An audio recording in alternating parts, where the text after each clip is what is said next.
നമസ്കാരം. ഭാരത് ലൈവിലേക്ക് സ്വാഗതം. ശ്രീലേ, നമ്മുടെ കേരളത്തിൻ്റെ മുഖ്യമന്ത്രിയായി വി.ഡി. സതീശനെ കോൺഗ്രസ് ഹൈക്കമാൻഡ് നിശ്ചയിച്ചു കഴിഞ്ഞു. പക്ഷേ കോൺഗ്രസിനുള്ളിൽ ഒരു വലിയ പൊട്ടിത്തെറിക്ക് കളമൊരുങ്ങിയിരിക്കുകയാണ്. രമേശ് ചെന്നിത്തല ആദ്യ വെടി പൊട്ടിച്ചു കഴിഞ്ഞു. അദ്ദേഹം മന്ത്രിസഭയിലേക്കില്ല. താൻ ഒരു പക്ഷേ ഹരിപ്പാട് നിന്ന് രാജിവെച്ചേക്കും. ഇന്ന് രാവിലെ റിപ്പോർട്ടർ ചാനൽ കൊടുക്കുന്ന ന്യൂസ് അനുസരിച്ചാണെങ്കിൽ ചെന്നിത്തല രാജിവെക്കുമെന്ന് രാഹുൽ ഗാന്ധിയെ അറിയിച്ചു കഴിഞ്ഞു. മാത്രമല്ല രാജിക്കത്ത് തയ്യാറാക്കാൻ ഓഫീസിന് നിർദ്ദേശം കൊടുത്തു എന്നുമാണ് റിപ്പോർട്ടർ ചാനൽ ന്യൂസ് പുറത്തുവിട്ടിരിക്കുന്നത്. റിപ്പോർട്ടർ ചാനൽ ആയതുകൊണ്ട് ഞാനത് മുഖവിലയ്ക്ക് എടുക്കുന്നില്ല. പക്ഷേ പൂർണ്ണമായിട്ടും തള്ളിക്കളയുന്നു. കാരണം ഇന്നലെ മുതൽ അദ്ദേഹം ഒന്നും പ്രതികരിക്കുന്നില്ല. വളരെ വിഷമത്തിലാണ്.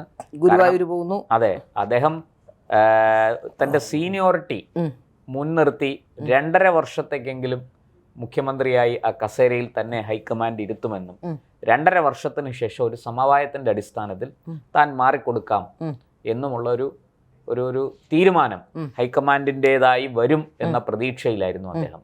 പക്ഷേ ആ പ്രതീക്ഷ അസ്ഥാനത്തായിപ്പോയി, അത് പൊളിഞ്ഞുപോയി എന്നുള്ളതാണ്. എന്താണ് കോൺഗ്രസിനുള്ളിൽ സംഭവിച്ചു കൊണ്ടിരിക്കുന്നത്? വി.ഡി. സതീശന് ഈ 102 MLA-മാരുടെ ഒരു വലിയ മെജോറിറ്റി കിട്ടിയെങ്കിലും സ്വസ്ഥമായി 5 കൊല്ലം ഭരിക്കാൻ കഴിയുമോ? കോൺഗ്രസ് പതിവ് പോലെ, അതായത് 100 സീറ്റുമായിട്ട് അധികാരത്തിൽ വന്ന A.K. ആൻ്റണിയെ കെ കരുണാകരനും കൂട്ടരും മുൾമുനയിൽ നിർത്തിയതുപോലെ വി.ഡി. സതീശനെ രമേശ് ചെന്നിത്തലയും കൂട്ടരും മുൾമുനയിൽ നിർത്തുമോ? കോൺഗ്രസിൽ ഒരു പിളർപ്പ് സംഭവിക്കുമോ? ഇങ്ങനെ ഒട്ടനവധി ചോദ്യങ്ങളാണ് ഇപ്പോൾ ഉയർന്നുകൊണ്ടിരിക്കുന്നത്. എന്താണ് ശ്രീലയുടെ വിശകലനത്തിൽ ഇതേ സംബന്ധിച്ച് പറയാനുള്ളത്? പ്രശാന്ത്, ഇത് വളരെ നമുക്ക് കുറേ ദിവസമായിട്ട് ചർച്ച ചെയ്തുകൊണ്ടിരിക്കുന്ന ഒരു വിഷയമാണ്. ഈ വിഷയത്തിൽ ഏറ്റവും പ്രധാനപ്പെട്ട ചില കാര്യങ്ങളുണ്ട്.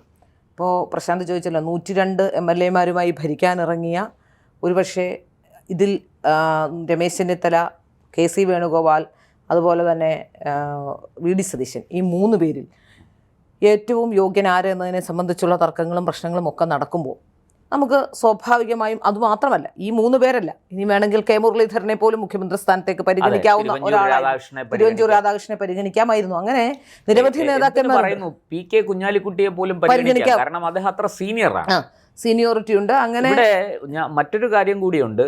ഒരു മന്ത്രിസഭയിൽ പോലും മന്ത്രിയായിരുന്ന അനുഭവ പരിജ്ഞാനമുള്ള ആളല്ല.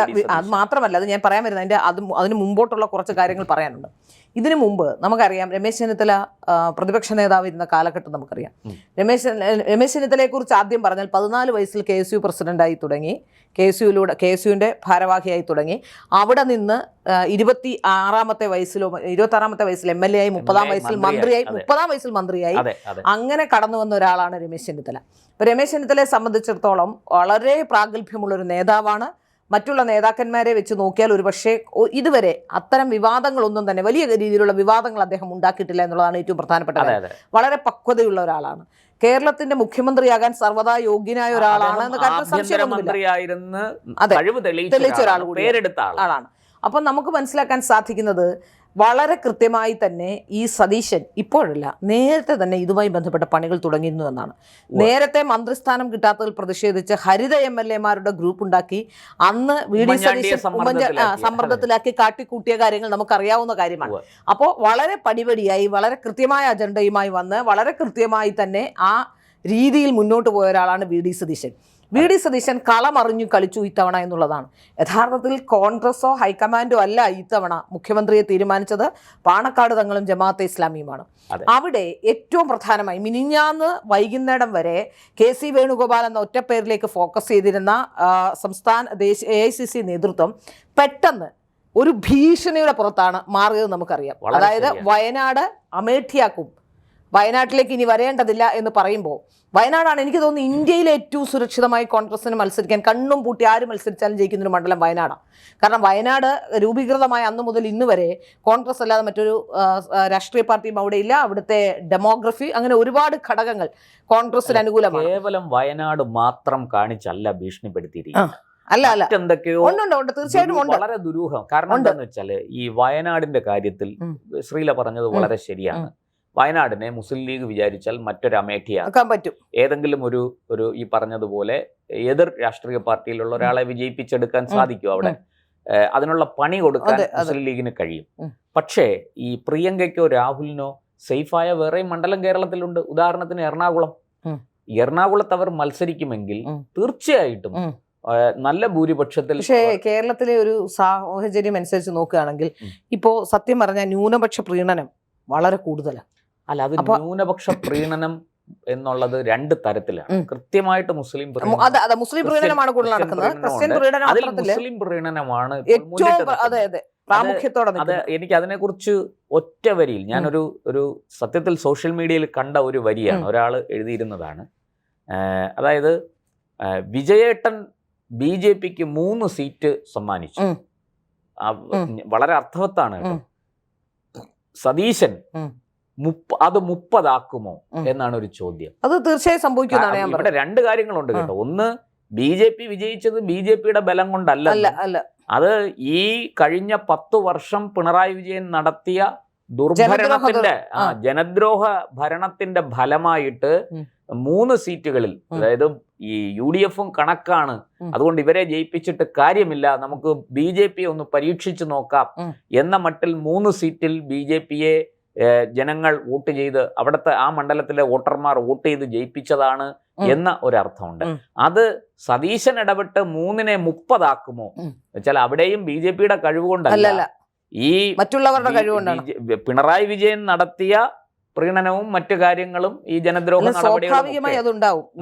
ഞാൻ വിചാരിക്കുന്നത് ഇനി 5 വർഷം സതീശൻ ഭരിച്ചാൽ BJPയുടെ സുവർണ്ണ കാലഘട്ടം വരാൻ പോകുന്നു. ശ്രീധരൻപിള്ള പറഞ്ഞ അന്നായിരുന്നില്ല സുവർണ്ണ കാലഘട്ടം, ഇന്നായിരുന്നു സുവർണാവസരം വരാൻ പോകുന്നു എന്നുള്ളതാണ് എനിക്ക് മനസ്സിലാക്കാൻ സാധിക്കുന്നത്. അത് എത്രത്തോളം മനസ്സിലാക്കി BJPക്ക് മുമ്പോട്ട് പോകാൻ കഴിയുമെന്നുള്ളത് മറ്റൊരു വിഷയം. കാരണം രാഷ്ട്രീയം അറിയുന്ന രാഷ്ട്രീയക്കാർ അതിൽ കുറവാണ് BJPക്ക് അകത്ത്. അതുകൊണ്ട് തന്നെ അതെങ്ങനെ കൊണ്ടുപോകാൻ കഴിയുമെന്ന് എനിക്ക് തോന്നുന്നില്ല. BJPയെ സംബന്ധിച്ചിടത്തോളം, കേരള BJPയെ സംബന്ധിച്ചിടത്തോളം രാഷ്ട്രീയമോ നീക്കമോ അവസരം വിനിയോഗിക്കാൻ അവർക്ക് കഴിയുമോ, അതിനുള്ള കരുത്തുണ്ടോ എന്നുള്ളതാണ് ഏറ്റവും പ്രധാനപ്പെട്ട കാര്യം. വളരെ കൃത്യമായിട്ട് ഒരു നഴ്സറി കുട്ടിക്ക്, അതായത് ഈ രാഷ്ട്രീയ നഴ്സറിയിൽ പഠിക്കുന്ന ഒരു കുട്ടിക്ക് പോലും പറയാൻ കഴിയും ഇല്ല എന്ന് പറയാൻ കഴിയും. ഇവിടെ നോക്കൂ, നമ്മൾ ചോദിച്ചതിലേക്ക് സത്യത്തിൽ VD സതീശൻ ജമാഅത്തെ ഇസ്ലാമിയുടെയും അതുപോലെ തന്നെ പാണക്കാട് തങ്ങളുടെയും ഒക്കെ ആശീർവാദത്തോടു കൂടി അത് മാത്രമാണ് ഉണ്ടായിരുന്ന ക്രൈറ്റീരിയ എന്നാണ് ഞാൻ വിശ്വസിക്കുന്നത്. വളരെ ശക്തമായ സമ്മർദ്ദം, പിന്തുണ, സോഷ്യൽ മീഡിയ, അതുപോലെ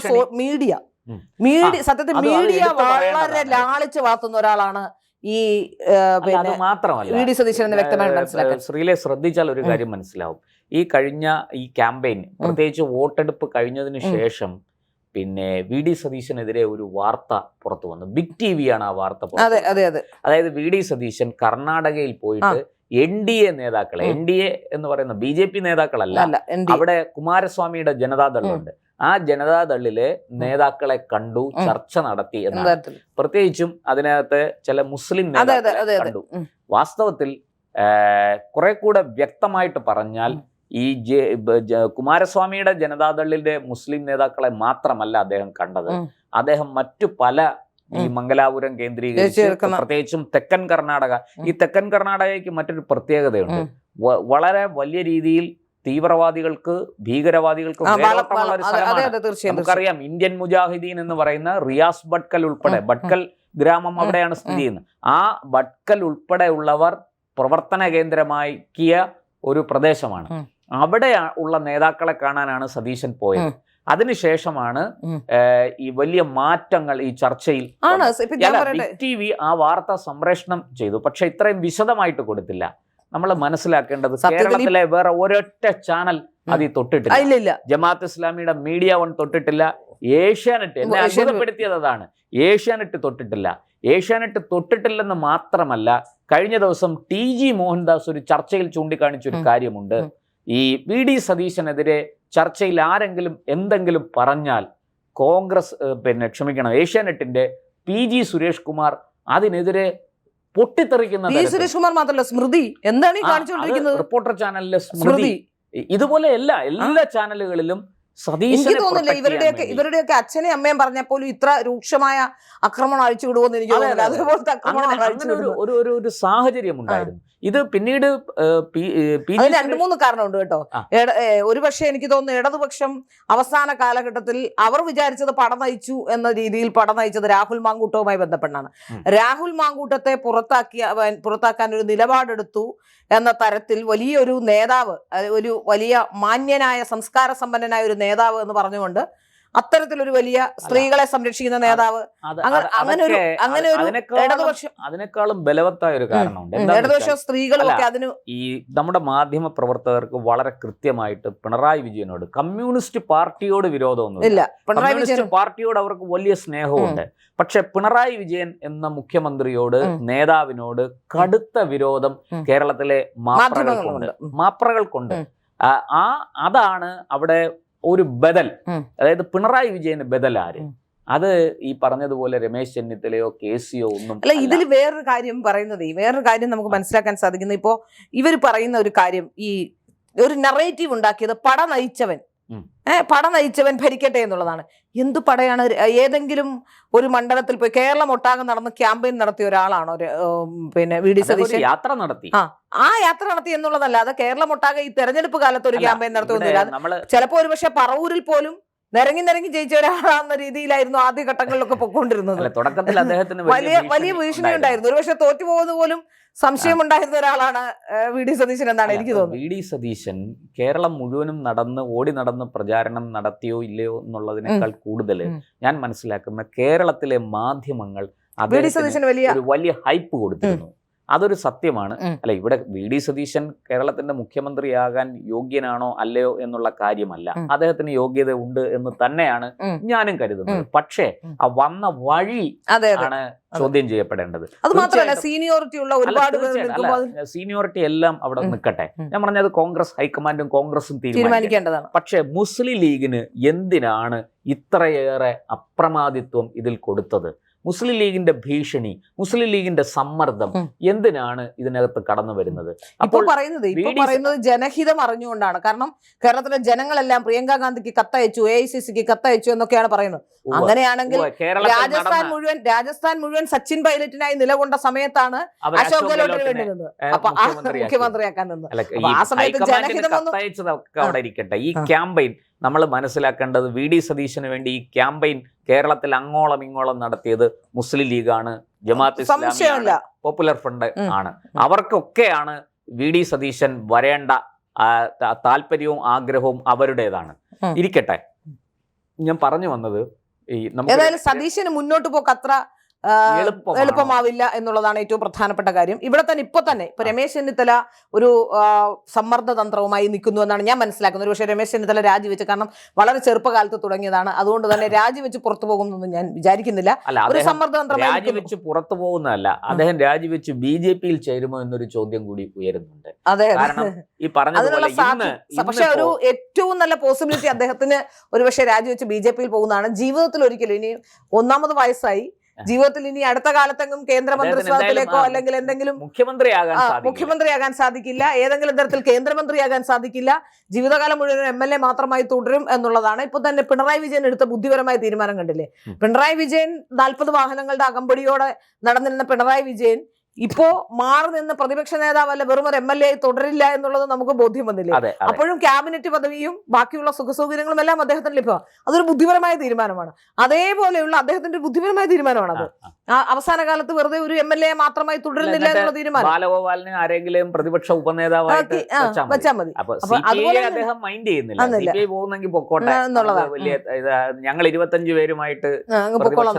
പക്ഷെ അതുപോലെ തന്നെയാണ്, ഞാൻ പറയുന്നത് രമേശ് ചെന്നിത്തലയ്ക്ക് ഏറ്റവും ബുദ്ധിപരമായ ഒരു തീരുമാനം എടുക്കേണ്ട സമയം ഇതാണെന്നാണ് ഞാൻ പറയുന്നത്. ഒരുപക്ഷെ കേന്ദ്രമന്ത്രി പദം പോലും കിട്ടാൻ സാധ്യതയുണ്ട്. എനിക്ക് അറിയുന്ന ഒരു കാര്യം പറയാം. 2019 ലോക്സഭാ തെരഞ്ഞെടുപ്പിന് മുമ്പ് അദ്ദേഹത്തിന് BJPയിൽ പ്രവേശിക്കാൻ ഒരു അവസരം, ഒരു സാഹചര്യം നമ്മൾ മറന്നുപോയ ഒരാളുണ്ട് കേട്ടോ. മുഖ്യമന്ത്രിയാകാൻ യോഗ്യരായ നിരവധി പേരിൽ ഒരാളാണ് ശശി തരൂർ. അതെ, അദ്ദേഹത്തിന്റെ പേര് ചർച്ചകളിൽ അത് ശശി തരൂരിനെ, വാസ്തവത്തിൽ ശശി തരൂരിനെ കേരളത്തിൽ ആദ്യം ഉയർത്തിക്കാട്ടിയത് ആരാണ്? NSS ആണ്. തെറ്റാണ്. NSSന് മുമ്പ് മുസ്ലിം ലീഗാണ് അദ്ദേഹത്തെ ആദ്യം ഉയർത്തി കാണിച്ചത്. പക്ഷെ പിന്നീട് രസം എന്താണെന്നറിയാമോ? മുസ്ലിം ലീഗ് ഉയർത്തി കാണിക്കുകയും ഈ പാലസ്തീൻ പ്രശ്നത്തിൽ അവർ പിന്നെ തരൂർ ഒരു വിദേശകാര്യ വിദഗ്ധനൊക്കെയാണ്, തരൂരിനെ കൊണ്ടുവന്ന് ഇവിടെ ഒരു വലിയ ക്യാമ്പയിൻ ആരംഭിക്കുകയും ചെയ്തു ലീഗ്. പക്ഷെ ആ ക്യാമ്പയിനിൽ അദ്ദേഹം കോഴിക്കോട് നടന്ന പരിപാടിയിൽ ഹമാസ് എന്ന തീവ്രവാദികൾ ഒറ്റ വരി പറഞ്ഞുപോയി. അതോടുകൂടി ശശി തരൂരിനെ അവർ എത്ര എടുത്തുയർത്തിയോ അതിന്റെ ഇരട്ടി വേഗത്തിൽ അദ്ദേഹത്തെ വലിച്ചു നിരത്തേക്കിട്ടു. അതാണ് വാസ്തവത്തിൽ ശശി തരൂരിന് അപകടകരമായി മാറിയത്. ഇല്ലെങ്കിൽ ഇന്ന് വി.ഡി. സതീശൻ ഇരിക്കുന്ന കസേരയിൽ ശശി തരൂർ ഇരുന്നേനെ. അദ്ദേഹം സ്വതസിദ്ധമായ ശൈലിയിൽ ഹമാസ് ഒരു തീവ്രവാദ ഭീകര സംഘടനയാണ്, ലോകം മുഴുവനും അതിനെ അങ്ങനെയാണ് കാണുന്നത്. അല്ലാതെ ഹമാസ് പോരാളികളൊന്നുമല്ല. പോരാളികളാണെന്നുള്ളത് ലീഗിന്റെയും ഇവിടുത്തെ തീവ്രവാദികളുടെയും CPM-ന്റെയും കാഴ്ചപ്പാടാണ്. അതിന് ലോകത്തിന്റെ അംഗീകാരമില്ല. കേരളത്തിൽ തന്നെ പൊതുസമൂഹം അത് അംഗീകരിച്ചിട്ടില്ല. ആ സാഹചര്യത്തിൽ ശശി തരൂർ പറഞ്ഞത് ഏറ്റവും ജെനുവിനായ സ്വാഭാവികമായ ഒരു പ്രതികരണമാണ് അദ്ദേഹത്തിൽ നിന്നുണ്ടായത്. പക്ഷേ ആ ഒറ്റ കാരണം കൊണ്ട് ലീഗ് അദ്ദേഹത്തെ വലിച്ച് താഴെയിട്ടു. അതുപോലെ തന്നെ ഇപ്പോൾ കെ മുരളീധരന്റെ കാര്യം. കെ മുരളീധരനോട് ലീഗിന് വലിയ പ്രതിപത്തിയില്ല. ഉണ്ടായിരുന്നെങ്കിൽ അദ്ദേഹത്തിനെ ഒരു പക്ഷേ രമേശ് ചെന്നിത്തല വളരെ പ്രധാനപ്പെട്ട കാര്യം തെരഞ്ഞെടുപ്പ് കാലത്ത് പറഞ്ഞു. ഒരുപക്ഷെ അതായിരിക്കും. കാരണം അദ്ദേഹം പറഞ്ഞു ഞാൻ ഹിന്ദുവാണ്, പക്ഷെ നരേന്ദ്രമോദിയുടെ ഹിന്ദു അല്ല എന്ന് പറഞ്ഞു. പക്ഷെ എങ്കിൽ പോലും ഹിന്ദുവാണ്. അല്ല, അത് വോട്ടെടുപ്പ് കഴിഞ്ഞതിന് ശേഷം പറഞ്ഞു. 2016 തെരഞ്ഞെടുപ്പിന് മുമ്പ് ആഭ്യന്തരമന്ത്രിയായിരുന്ന അദ്ദേഹം പണ്ട് മലബാർ കലാപത്തെ കുറിച്ചൊരു പുസ്തകം, അന്നത്തെ കോൺഗ്രസിന്റെ PCC പ്രസിഡന്റ് എഴുതിയ ഒരു പുസ്തകത്തെ കുറിച്ച് അദ്ദേഹം ഒരു വിവാദം ഉയർത്തിവിട്ടു. ഈ രമേശ് ചെന്നിത്തലയ്ക്ക് പറ്റിയ മറ്റൊരു അപകടം, ഈ മീശ നോവല് ഇവിടെ എതിരെ സംഘപരിവാർ വലിയ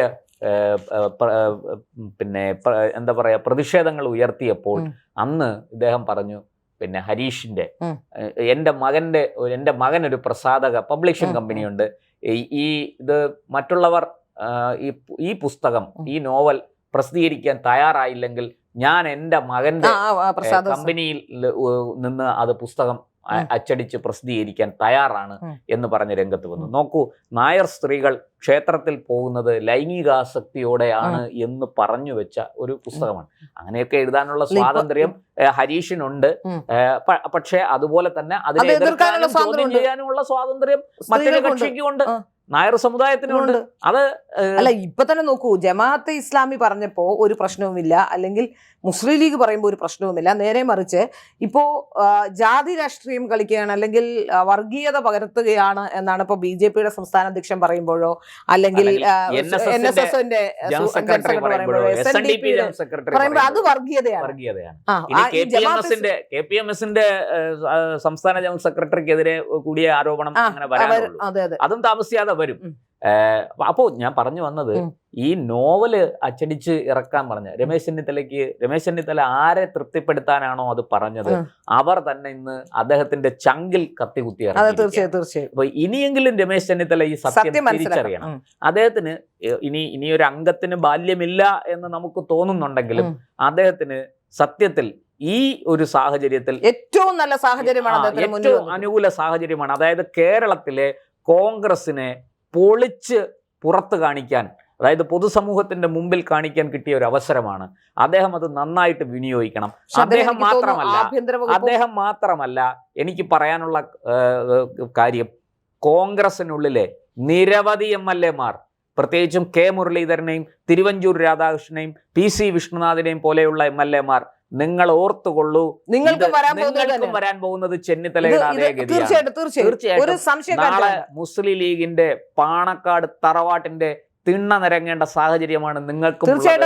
ഒരു സംശയവും വേണ്ട. അവിടെ വേറൊരാളുണ്ട്, V.D. സതീശനെ പോലെ VT ബൽറാം അവിടെ തിണ്ണ നിറങ്ങിക്കൊണ്ടിരിക്കുകയാണ്. അതുകൊണ്ട് നിങ്ങളെ എല്ലാം കടത്തി വെട്ടിക്കൊണ്ട് അടുത്ത ഘട്ടത്തിൽ VT ബൽറാം മുഖ്യമന്ത്രിയാകുന്ന സാധ്യത തള്ളിക്കളയാൻ കഴിയില്ല.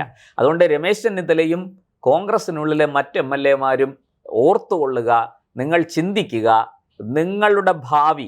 ഇപ്പൊ കെ മുരളീധരനൊക്കെ കുറച്ചുകൂടെ ഇനി മുന്നോട്ട് പോകാനുള്ള സമയം. സത്യത്തിൽ കെ മുരളീധരനോ അല്ലെങ്കിൽ കെ മുരളീധരനൊക്കെ സാധ്യത ആലോചിച്ച് നോക്കൂ. രമേശ് ചെന്നിത്തല സീനിയോറിറ്റി നോക്കുകയാണ് തിരുവഞ്ചൂർ രാധാകൃഷ്ണൻ, അതുപോലെ കഴിവിന്റെ അടിസ്ഥാനത്തിൽ നോക്കുകയാണ് കെ മുരളീധരൻ. കേരളത്തിലെ ഏറ്റവും നല്ല KPCC പ്രസിഡന്റ് പേര് കേട്ട കെ മുരളീധരൻ, സാക്ഷാൽ ലീഡറുടെ മകൻ.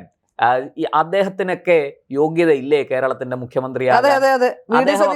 വെറും ഏഴാംകൂലിയാണോ കെ മുരളീധരൻ? കേരള രാഷ്ട്രീയത്തെ കൈവെള്ളയിലിട്ട് അമ്മാനമാടിയ ഉമ്മൻചാണ്ടിയെയും AK ആന്റണിയെയും ഒക്കെ വരച്ച വരയിൽ നിർത്തിയ, നോക്കൂ, അദ്ദേഹം KPCC പ്രസിഡന്റായി കഴിഞ്ഞപ്പോൾ നടത്തിയ ഒരു പ്രസ്താവന, പണ്ടൊക്കെ ഈ ക്രിസ്ത്യൻ വിഭാഗത്തിന് ഈ ഒരു നല്ല നേതാവ് എന്ന രീതിയിൽ ഉയർത്തിക്കാട്ടാൻ ഒരു പക്ഷേ ഉമ്മൻചാണ്ടി, AK ആന്റണി അങ്ങനെ ചിലരുണ്ട്. പക്ഷെ ഇപ്പൊ അടുത്ത കാലത്തെ അതും ഇല്ലാതായില്ല. അതാണ് മുസ്ലിംസ് എന്ന് പറയാൻ കഴിയില്ലെങ്കിലും മുസ്ലിംസിനാകെ ചൂണ്ടിക്കാട്ടാൻ കാണുന്നത് ഷാഫിയാണ്. പക്ഷെ ഷാഫി ഇത്തവണ KC വേണുഗോപാലിനൊപ്പം നിന്നുകൊണ്ട് ഷാഫിയും ഔട്ടായി എന്നാണ് മനസ്സിലാക്കിയത്. ഒതുക്കി ഒരു വശത്തേക്ക് മാറ്റി വളരെ കൃത്യമായിട്ട് ലീഗിന്റെ സകല ആളും അർത്ഥവും ആയുധവും ഉപയോഗിച്ച് ബാക്കി എല്ലാരെയും വെട്ടി നിരത്തി എന്നുള്ളതാണ്. എന്തായാലും രമേശ് ചെന്നിത്തലയെ സംബന്ധിച്ച് ഞാൻ ഈ ഏറ്റവും തന്ത്രശാലിയായ, ഒരുപക്ഷെ കുതന്ത്രം ഏറ്റവും കൂടുതൽ അറിയാവുന്ന ഒരാളാണ് VD സതീശൻ എന്ന കാര്യത്തിൽ സംശയമില്ല. അതിനൊരു ഐഡന്റിറ്റി ഇല്ലാതെ എന്തും ചെയ്യും.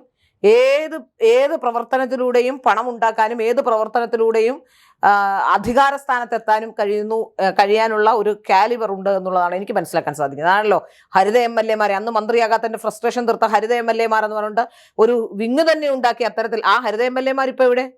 അല്ല, അതിൽ പ്രധാനപ്പെട്ട ഒരാള് തോറ്റുപോയി, പ്രതാപ്. അതിന് മണലൂരിലല്ലേ മത്സരിച്ചത്?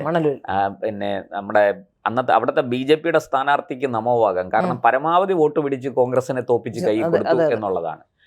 എന്തായാലും ഇല്ലെങ്കിൽ ആ തള്ളും കൂടി നമ്മൾ കണ്ട് സഹിക്കേണ്ടി വരും. അതാണ് മറ്റൊരു ആലോചിച്ചു. KC വേണുഗോപാലിനെ പോലെ രാഹുൽ ഗാന്ധിയുടെയും നെഹ്റു കുടുംബത്തിന്റെ, സത്യത്തിൽ ഇപ്പോൾ സംഭവിച്ചത് എന്താ? നെഹ്റു കുടുംബത്തിന്റെ വിശ്വസ്തരായി നിന്നവരൊക്കെ ചതിക്കപ്പെടുകയും പാണക്കാട് തങ്ങളുടെ വിശ്വസ്തരായി നിന്ന ആള് മുഖ്യമന്ത്രിയാവുകയും ചെയ്തു എന്നുള്ളതാണ്. അതെ, അവർക്കാണ് അതാണ് നേട്ടമുണ്ടായത് എന്നുള്ളതാണ്. ഈ ഹൈക്കമാൻഡ് പിരിച്ചുവിട്ട് പാണക്കാട്ടെ കാക്കണം എന്നുള്ളതാണ് എനിക്ക് പറയാനുള്ളത്. കേരളത്തിന്റെ ഡെമോഗ്രഫി ഇനി എന്തിനാണ് കേരളത്തിൽ ഇപ്പോൾ ഹൈക്കമാൻഡിന്റെ ആവശ്യമില്ലെന്നേ? അല്ല, ആവശ്യമില്ല. അത് വ്യക്തമായി കഴിഞ്ഞു.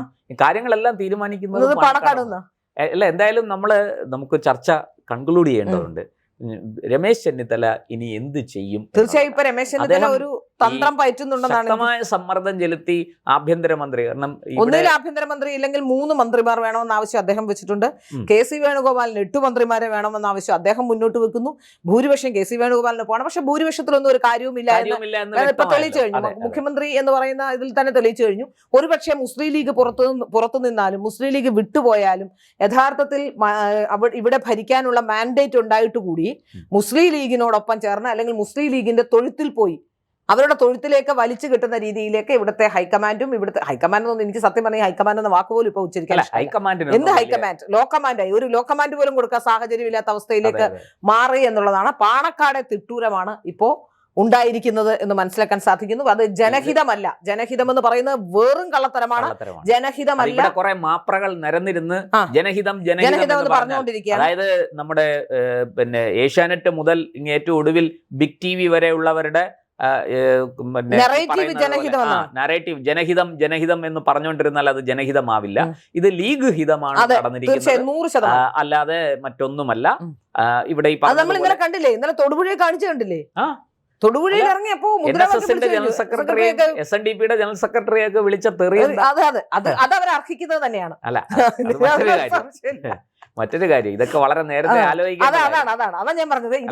ഇന്ത്യയുടെ വൈസ് പ്രസിഡന്റിന് മന്നം സമാധിയിൽ പുഷ്പാർച്ചന നടത്താൻ വിലക്ക് ഏർപ്പെടുത്തിയ ജനറൽ സെക്രട്ടറി തീർച്ചയായിട്ടും അദ്ദേഹം ചിന്തിക്കട്ടെ. അദ്ദേഹത്തിന് തെളിഞ്ഞ ബുദ്ധി ഉണ്ടാകട്ടെ എന്ന് ഞാൻ അതുകൊണ്ട് തന്നെ ഒരു ഗുണം ഉണ്ടായ എന്താണെന്നറിയാമോ? ആശംസിക്കുന്നു. ഇന്നലെ രണ്ടുപേരും ഇഷ്ടംപോലെ തെറി കേട്ടിട്ട് ഒരാൾ പോലും സോഷ്യൽ മീഡിയയിൽ അതിനെതിരെ പ്രതിരോധം പോലും ഉയർത്തുന്നില്ല. അതിനെതിരെ ശക്തമായി പ്രതികരിക്കാനോ ഒന്നും കുഞ്ഞു പോലും തയ്യാറായില്ല എന്നുള്ളതാണ്.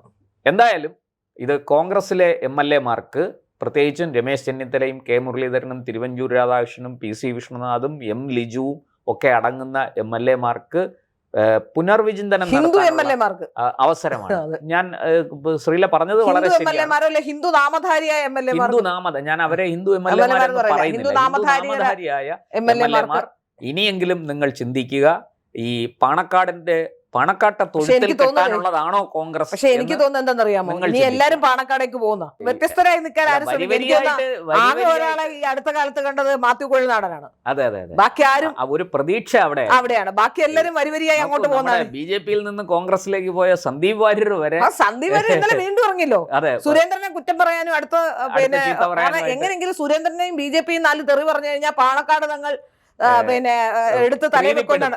ഒന്നാമത് ഇച്ചിരി തട്ടുകേട് വന്ന് നിൽക്കുക. തൃക്കരിപ്പൂരെ പ്രശ്നങ്ങളും KC വേണുഗോപാലിനെ സപ്പോർട്ട് ചെയ്തു. അപ്പൊ വീണ്ടും എന്തെങ്കിലുമൊക്കെ പറയണമല്ലോ. അപ്പൊ അതിനു വേണ്ടി വാര്യർക്കും അല്ല, ഒന്നാമത് അവിടെ കുടില് കെട്ടി താമസിക്കുന്ന ഇപ്പൊ വാര്യരാണെന്ന് ഞാൻ മനസ്സിലാക്കുന്നത്. അല്ല, വാര്യർക്കും ഈ ഇതൊക്കെ കണ്ടും കേട്ടും പഠിക്കാം. കോൺഗ്രസ് ഇങ്ങനെയൊക്കെയാണ്, കേരളത്തിന്റെ ഹൈക്കമാൻഡ് ഡൽഹിയിലല്ല, അതിവിടെ പാണക്കാട് തറവാട്ടിലാണ് എന്നൊക്കെയുള്ളത് അദ്ദേഹവും കണ്ട് മനസ്സിലാക്കട്ടെ. രമേശ് ചെന്നിത്തലയുടെ നീക്കങ്ങൾ എന്തൊക്കെയാണെന്ന് നമുക്ക് കണ്ടറിയാം, അതിനായിട്ട് കാത്തിരിക്കാം. ഈ പറഞ്ഞതുപോലെ കോൺഗ്രസിൻ്റെ ഭാവി എന്താണ്? രമേശ് ചെന്നിത്തല കോംപ്രമൈസ് ചെയ്യുമോ, അതോ അദ്ദേഹം ഇപ്പോഴുണ്ടായിരിക്കുന്ന ഈ സംഭവവികാസങ്ങളുടെ പശ്ചാത്തലത്തിൽ ലീഗിനെതിരെ കോൺഗ്രസിനുള്ളിൽ നിന്ന് ഒരു കലാപക്കൊടി ഉയർത്തുമോ? അദ്ദേഹത്തിൻ്റെ ഒപ്പമുള്ള MLA-മാർ അദ്ദേഹത്തിനൊപ്പം ഉറച്ചു നിൽക്കുമോ? അതോ അദ്ദേഹം ഈ പറഞ്ഞതുപോലെ കോൺഗ്രസിനെ പിളർത്തി മറ്റേതെങ്കിലും, ഈ പറഞ്ഞതുപോലെ മറ്റു പല സംസ്ഥാനങ്ങളിലും നമ്മൾ കണ്ടതാണ്, അത് കേരളത്തിലും ആവർത്തിക്കുമോ? കേരളത്തിലെ കോൺഗ്രസ്സിലും അത് സംഭവിക്കുമോ എന്ന ഒരു ചോദ്യം ഇവിടെ ഉയരുന്നു. നമുക്ക് കാത്തിരിക്കാം. കാലം ഇതിനെല്ലാം മറുപടി നൽകും.